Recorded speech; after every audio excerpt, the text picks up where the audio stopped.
Bien, chers frères et sœurs dans le Seigneur, que la grâce et la faveur de notre Seigneur Jésus descendent et demeurent sur chacun et sur chacune de vous.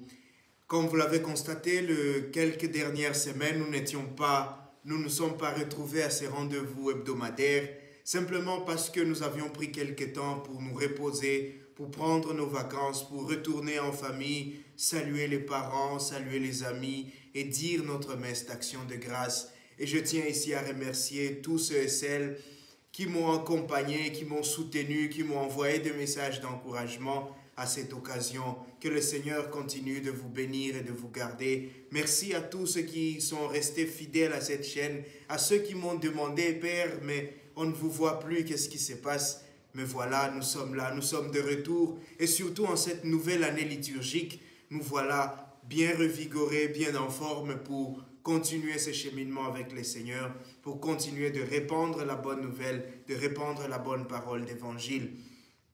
Et aujourd'hui, le premier dimanche du temps de l'Avent, nous commençons une nouvelle année liturgique. Nous avons un nouveau départ avec le Seigneur. Nous voulons commencer encore ce cheminement avec Dieu. Et le temps de l'Avent, comme nous le savons, c'est un temps qui nous prépare. C'est un temps qui nous aide à nous disposer pour célébrer un des grands mystères de notre foi, l'incarnation de Jésus, la venue de Dieu sur terre en prenant notre condition humaine. Dieu qui nous a aimés et qui nous aime tant a décidé de venir chez nous, a décidé de faire demeure chez nous, a décidé de faire un avec nous, de prendre notre condition et de vivre au milieu de nous évangéliser, de nous transmettre cet amour en vivant dans le quotidien de notre vie. Voilà ce que nous nous préparons à célébrer. Mais nous savons, comme toute nouvelle année, nous avons des ambitions. Comme toute nouvelle année, nous avons des projets. Comme toute nouvelle année, nous nous préparons. Nous voulons que cette année soit une année de joie, une année de paix, une année de bonheur, une année de bénédiction.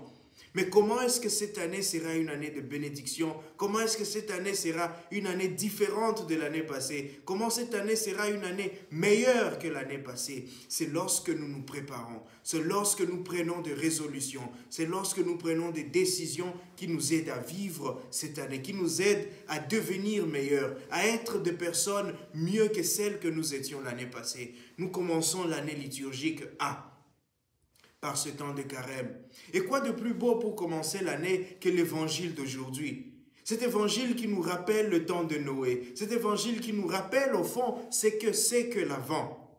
L'Avent, ce n'est pas une parenthèse dans notre vie spirituelle. Ce n'est pas un moment où, comme on dirait, j'ouvre la parenthèse, je prends ce temps de l'Avent et à la fin de son temps de l'Avent, à la fin du cycle de Noël, je ferme la parenthèse et je continue ma vie. Non. Le temps de l'Avent, ce n'est pas un temps de parenthèse. Ce n'est pas une grosse parenthèse où nous nous disons « je veux vivre différemment ». Je veux me faire saint pendant cette année. Je vais arrêter le péché. Je vais arrêter tout ce qui ne plaît pas à Dieu pour faire semblant d'être en bonne relation. C'est comme si on se disait que pendant la période qui approche mon anniversaire de sacerdoce ou de mariage ou d'amitié ou quelque chose d'important, je fais semblant de bien vivre. Je fais semblant de bien me préparer. C'est comme quand une autorité doit arriver et qu'on fasse tout comme si tout va bien. On met la peinture partout, on lave les assiettes, on achète de nouvelles chaises, une nouvelle vaisselle pour que la personne qui arrive voit que nous sommes bien, nous sommes préparés. Non, ce n'est pas cela. L'Avent, ce n'est pas cela. L'Avent, c'est une étape de notre vie. C'est une étape sur notre chemin où le Seigneur nous appelle à nous reposer. Le Seigneur nous appelle à faire un arrêt, à nous questionner sur notre vie, à nous poser des questions sur comment est-ce que nous menons cette relation avec lui, comment est-ce que nous vivons ce partage avec le Seigneur, l'amour avec le Seigneur, comment est-ce que je vis cet amour avec Dieu. Voilà ce que c'est le temps de l'Avent, cette étape où le Seigneur nous dit, écoute, tu n'y penses pas assez, tu ne fais pas souvent attention, mais je te donne ce temps. Je te donne ces 4 semaines pour réfléchir, pour regarder ce que tu as vécu avec moi, pour regarder comment tu veux vivre avec moi, pour te poser cette triple question. Qu'est-ce que je fais? Qu'est-ce que je fais? Et qu'est-ce que je dois faire pour le Seigneur? Voilà le temps de l'Avent. Et Jésus nous dit dans l'évangile d'aujourd'hui, que ce temps, on ne le vit pas en dehors de notre vie. On ne se retire pas. On ne va pas devenir des moines ou des, je ne sais pas, des ermites. Nous allons vivre ce temps de l'Avent dans notre vie de chaque jour. Dans ce que nous vivons tous les jours, nous allons vivre le temps de l'Avent. Et nous allons entendre, nous entendons dans l'évangile aujourd'hui, que 2 femmes seront au champ, l'une sera prise, l'autre sera laissée. Que du temps de Noé, les gens vivaient, ils se mariaient, ils mangeaient, ils buvaient, jusqu'à ce que Noé entre dans l'arche. Et c'est cela. Le temps de l'Avent, nous le vivons dans le quotidien de notre vie. Je travaille, je suis prêtre, je suis parent, je suis enseignant, je suis tout ce que je suis. Je vis le temps de l'Avent dans mon quotidien. Comment est-ce que je transforme le quotidien de ma vie? Comment est-ce que dans chaque jour de ma vie, j'aime Dieu? Comment est-ce que j'exprime mon amour pour Dieu dans ce que je vis chaque jour? Comme parent, comment est-ce que ce temps de l'Avent m'aide à être un bon parent? Qu'est-ce que je décide de faire mieux dans mon couple pendant ce temps de l'Avent? Qu'est-ce que je décide d'améliorer? Qu'est-ce que je décide de transformer dans le sens de l'amour pendant ce temps de l'Avent? Je suis prêtre.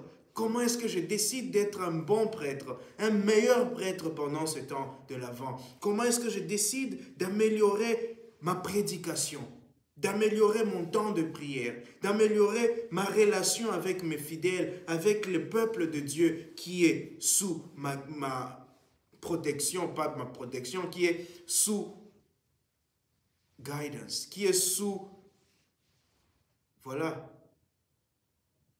Comment est-ce que comme parent, ou comme enfant, ou comme étudiant, je décide d'être meilleur? Voilà ce que le temps de l'Avent signifie. Voilà ce à quoi le temps de l'Avent nous appelle. Et je veux nous donner quelques éléments pour mieux vivre ce temps de l'Avent. Quelques éléments pour nous aider à vivre ce temps de l'Avent comme il se doit. D'abord, comme je dis, la prière. La prière, elle est essentielle. Puisque c'est un temps d'arrêt, puisque c'est un temps de méditation, c'est un temps de recueillement, quoi de plus beau pour se recueillir que être avec le Seigneur plus souvent, qu'être devant le Seigneur de temps en temps. Ce temps de l'Avent, je me dis, je vais faire de ma vie une vie de prière. Je veux faire de ma vie une prière, de mes actions une prière. Je veux faire de bonnes actions. Je veux parler à ces personnes à qui je ne parle pas souvent. Je vais demander pardon à ces personnes à qui je fais du mal et dont je n'ai jamais eu le temps de parler. Je veux faire un effort d'être un bon parent, d'être un bon enseignant, d'être un bon élève. La prière, transformer sa vie en une prière, faire de sa vie une relation permanente d'amour, de compassion, d'écoute, d'accueil et de tolérance. La deuxième chose que je nous propose pendant ces temps de l'Avent, c'est le partage. Le partage non seulement de ce que j'ai, mais de ce que je suis avec ma communauté. La vie ensemble.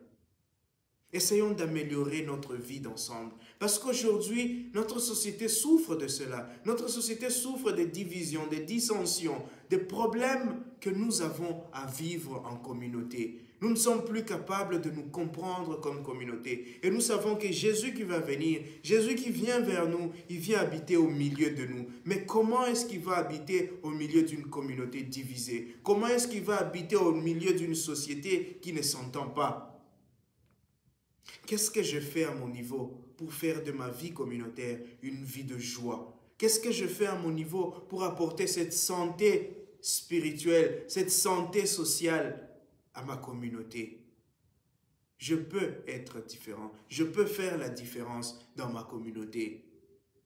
Et la dernière chose que je nous propose pendant ce temps de l'Avent, pendant ce temps où nous nous préparons à accueillir Jésus, c'est aussi notre capacité à nous transformer de l'intérieur, à changer de l'intérieur, à travailler notre intérieur. Notre vie éternelle commence par l'amélioration de nous-mêmes.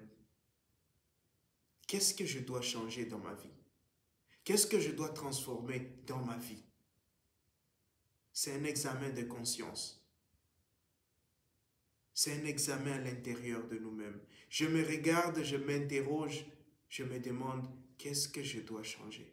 Qu'est-ce qui doit changer dans ma vie? Qu'est-ce qui doit changer dans ta vie?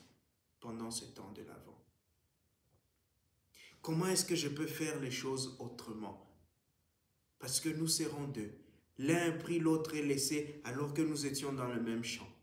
L'un pris et l'autre est laissé alors que nous dormions dans le même lit. Pourquoi? Parce que je décide. L'autre a fait les choses différemment. L'autre a voulu regarder le monde avec les yeux de Dieu. L'autre a voulu regarder le monde avec les yeux de la foi. Mais est-ce que moi aussi j'en suis capable? Oui, j'en suis capable, parce qu'en moi habite l'Esprit de Dieu. Oui, j'en suis capable, parce que je suis créé à l'image et à la ressemblance de Dieu. Chers frères et sœurs, prions pour que le Seigneur nous aide pendant ce temps de l'Avent, pour que le Seigneur nous donne la grâce de la conversion, la grâce de la transformation intérieure, que le Seigneur nous donne la grâce de vivre ce temps avec foi et espérance, pour que lorsqu'il viendra, que le jour où il viendra, nous ne soyons pas surpris. Que lorsqu'il viendra, nous soyons des personnes préparées, des personnes prêtes à l'accueillir, des personnes dont le cœur est ouvert, dont le cœur est nettoyé, dont le cœur est changé et transformé, dont le cœur est amoureux, tellement amoureux qu'il est prêt à accueillir le Seigneur. Que le Seigneur nous donne cette grâce aujourd'hui et tous les jours. Amen. Bon temps de carême, bon temps d'Avent, bonne préparation à accueillir notre Seigneur. Que Dieu vous bénisse.